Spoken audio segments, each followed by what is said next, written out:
if I can understand that, that was a rough situation. If he had gotten those Thors up front, he could really use those Thors to block those Banelings. So, and here come some Hydra reinforcements. I think this is the FTW push for Direstrait. You're basically all my pick here has is 3 Thors. It's a lot of Thors, and they can do a lot of damage, but it's going to be hard for him to be able to reinforce after this army attack. Here we go.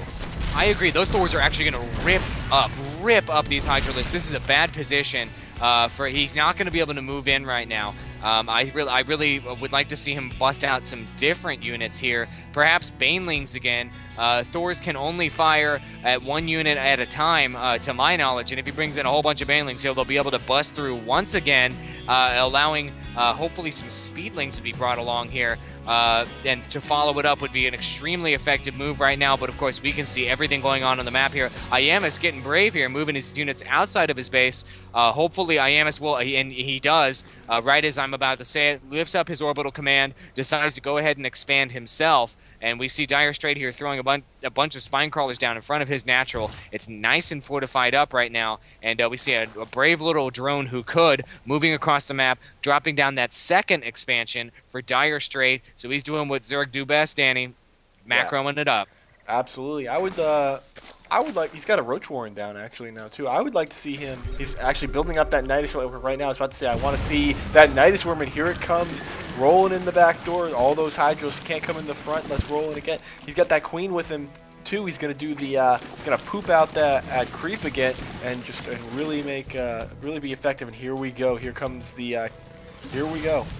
This is going to be a super even matchup, I think, Danny. The Thors come rolling, and the Thors are going to make all the difference. If you can get those Zerglings in on the Thors, got the Thors ripping it up. However, if the Direstrait's Hydras can't form that concave, they'll be able to take down those Thors. They weren't really focusing very well, though they were all hitting different units there. That was a bit of a miss micro from Direstrait. However, oh gosh, everything comes out there taking a decent number of units down, but really those Thors were dominant in that situation, and everything's going to roll out one by one here, and perhaps Direstrait's thinking, well, I'm just have such a better economy. If I just throw all the kinds of units at my opponent, then I will be successful. And really, right there, that was really swung in Ayamis' favor. However, when I'm pulling up this units lost tab, 7,000 resources lost for Direstrait and only 4,500 lost for Ayamis. So overall, much more effective use of units on Ayamis, even despite that those Banelings.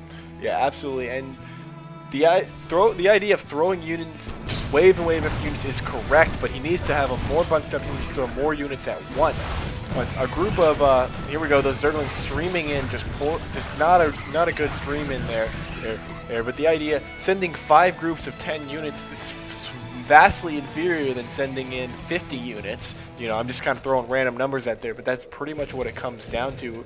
So he needs to build up a force here, and it's kind of looks like he's doing that now. A nice group of Roaches. Roaches will be a nice tank unit for those Hydras. So now he's moving out. That's more of a decent army there, and as long as he plans it right and gets that concave, we see the Baneling speed is also upgraded, so it looks like he's going to try and do another bust. If we get some Banelings up to really soften up those Thors, the Hydras could really clean up. So let's see how this works out.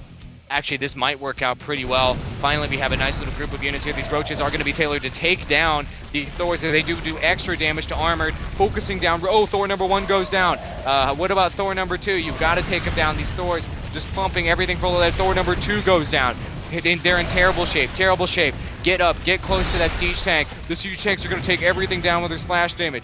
They take down Ayamis' last siege tank. Ayamis is now basically open wide, just open to attacks, as these Hydras and Roaches are just going to have a field day here. These SCVs are going to, they're going to turn into attack SCVs. Sort of a desperate move here, calling to arms, if you will. All of them go down, and Ayamis just keeps trying. He's not giving up. He keeps trying, sieging up. Once again, they're just pumping those Hydralisks full of lead. However, a massive amount of units just got dropped just in the middle of the base here. That siege tank is just SOL at this point, and just an overwhelming Zerg swarm. GG with the face. Good game, buddy, from Direstrait. So great sportsmanship from both players. Ayamis forced to GG out. I mean, that was a very entertaining game. Wouldn't you agree, Danny? Yeah, it definitely was, and I think you got the turning point was that Nidus Worm going down right when Ayamis' army was just kind of out of position, and he lost pretty much his whole army. And then there was the Queen just tearing things up, and then those Banelings. It was just bad timing on Ayamis, just being out of position, losing a lot, and just never being able to get his economy back up.